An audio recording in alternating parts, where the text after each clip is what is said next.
সকলকে পৌষ পার্বণের অনেক অনেক শুভেচ্ছা। আজকের রেসিপি গোকুল পিঠে। ওহ, যা সুন্দর হয়েছিল না, দেখতে তো যেমন সুন্দর হয়েছে, খেতেও ঠিক সেই রকম। তো চলুন ঝটপট তাহলে রেসিপিটা শুরু করা যাক। আচ্ছা, ফার্স্টে নারকেল নিয়ে নিয়েছি আর 500 মতো পাটালি গুড়। আর নারকেল আর পাটালিটাকে আমি যে কড়াইটাতে এই ছাঁচটা তৈরি করব সেজন্য একবারে সেই পাত্রেই নিয়ে নিয়েছি। আর যেই একটু, আর অবশ্যই তখন গ্যাসের ফ্লেমটাকে লোতে রাখবেন, কারণ আমি অনবরত 15 মিনিট ধরে এই নারকেলের ছাঁচটা তৈরি করেছি। আর যেহেতু দুধ দেওয়া হয়েছিল, টেস্টটা তো দারুণ আসবে। আর পাটালিগুলো হালকা হালকা গলতে শুরু করেছে। এবার বেশ কিছুক্ষণ এরকম হয়ে যাওয়ার পরে একটু হাত দিয়ে দেখবেন ঠান্ডা করে নিয়ে যে আপনি একটা শেপ দিতে পারছেন কি না নারকেলের এই ছাঁচটাতে। আমি যেন দেখিয়ে দিয়েছি, এটা আমার একদম রেডি হয়ে গেছে। এবার এটাকে আপনি পছন্দসই একটা সাইজ মতো মাপ দিয়ে দেবেন। কী আর দেবেন, এটা ফুটবলের মাপই দেবেন, ওটাতেই হয়ে যাবে।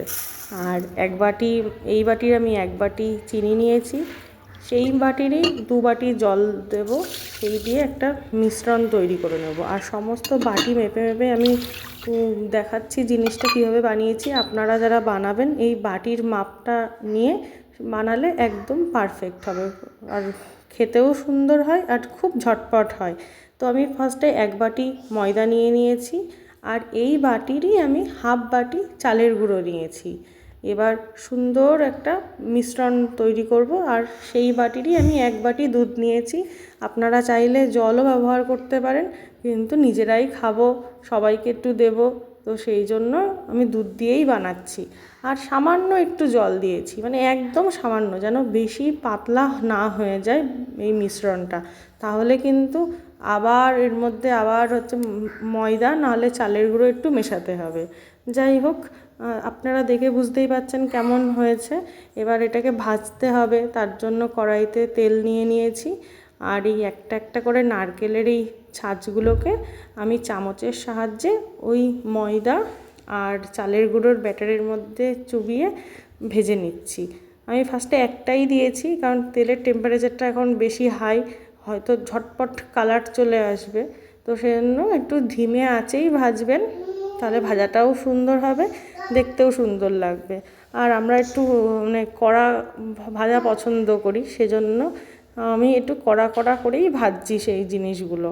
আবার আপনাদের আরেকবার দেখিয়ে দিই, সমস্তগুলোকে সেই একই পদ্ধতিতেই নিয়ে নিয়েছি কড়াইয়ের মধ্যে। তখন একটা দিয়ে দেখিয়েছিলাম, এখন এদের অনেকগুলো সঙ্গী সাথীদেরও নিয়ে নিয়েছি। না, একা একা কেন তোরা ভাজা হবি, সঙ্গী দলবল সব বেঁধে আয়, সবাই মিলে একসাথে গরম তেলে ভাজা হ।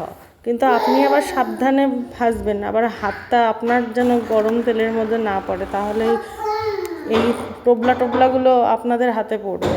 যাই হোক, এখন দেখে বুঝতেই পারছেন কত সুন্দর রসটা ঢুকে গেছে এর মধ্যে। আর আধ ঘন্টার মধ্যে এরকম ফুলে একেবারে বড়ে বাবা কত বড় বল হয়ে গেছে। এবার ছেলে মেয়েকে দিচ্ছি, তারাই সার্টিফিকেট দিয়ে দেবে। আর আপনারা কমেন্ট করতে ভুলবেন না কিন্তু। এটা আমার একটা ছেলে খেলো এক টুকরো,